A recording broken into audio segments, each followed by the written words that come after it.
एक बार लंका के ऊपर चढ़ाई करने के लिए, लंका विजय प्राप्त करने के लिए भगवान श्री राम रामेश्वरम में एक यज्ञ कर रहे थे। उस यज्ञ करने के लिए उनके पास में कोई किसी प्रकार की सामग्री नहीं थी। तो लंका में जाते हैं, जो लंका में जाने के ऊपर जो है जामवंत जी जाते हैं। जामवंत जी जा कर के वो रावण को बताते हैं कि इस तरह से हमारे यजमान हमारे राम जो हैं, दशरथ पुत्र हैं, वो एक यज्ञ करना चाहते हैं। तो यज्ञ के लिए जो है आपको जो है आचार्य बनना होगा, एक पंडित बनना होगा।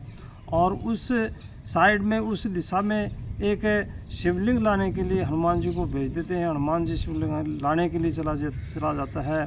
और इधर जो है जामवंत जी जाते हैं। तो जामवंत जी जो है रावण को तैयार कर लेते हैं। रावण ने कहा था कि मेरे यजमान के पास में यदि कोई सामग्री नहीं है तो वो सामग्री सारी मैं ले आऊँगा, आप तो निश्चिंत रहें। और उस समय जो है रावण जो है उसमें तैयार करके सीता को जाकर के सीता को कहता है कि सीता माता को जो कहता है, सीता माता उसको प्रणाम करती है आचार्य देख करके।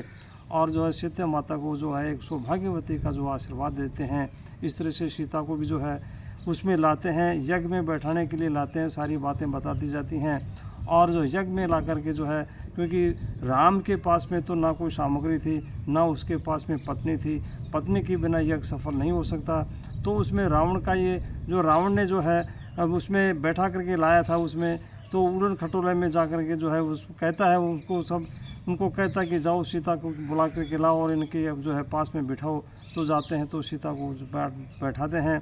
सीता को बैठाने के ऊपर उनका यज्ञ सफल हो जाता है। यज्ञ सफल होने के बाद में सारी जो है अब भगवान राम भी जो है उनको प्रणाम करते हैं और इस तरह से करते हैं कि जाओ आपकी जो मनोकामनाएं सारी पूर्ण हो, इस तरह से आशीर्वाद देते हैं रावण।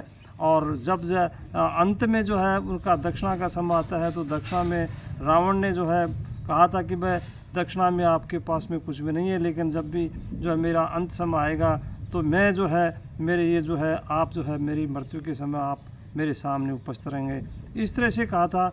अब उधर से जो है ये उसका यज्ञ संपन्न करवा दिया क्योंकि उसका यज्ञ का समय था। और हनुमान जी जो है शिवलिंग लाने के लिए दूर चले गए थे। शिवलिंग वापस लाते हैं तो वापस ला करके जो हनुमान जी कहते हैं कि मैं जो है शिवलिंग लाया हूँ, इसकी स्थापना हो। और इस तरह से जो है तो जो है भगवान ने कहा था कि चलो हनुमान इस शिवलिंग को उखाड़ करके और दूसरी जगह इसका आपका ये शिवलिंग लगा दो। लेकिन हनुमान जी से वो क्योंकि पहाड़ को लाने वाले थे, उनसे जो है उठा करके और शिवलिंग उनसे नहीं उठा। तो इस तरह से भगवान राम ने जो है उसका गर्व या उसका अहंकार भी भगवान बजरंगबली का दूर किया था। इस तरह से नहीं तो बजरंगबली तो एक छलांग में समुद्र को लांघने वाले थे और जो पहाड़ को पाथेली पर उठाने वाले थे, तो उनका भी अहंकार भगवान राम ने दूर किया था। धन्यवाद।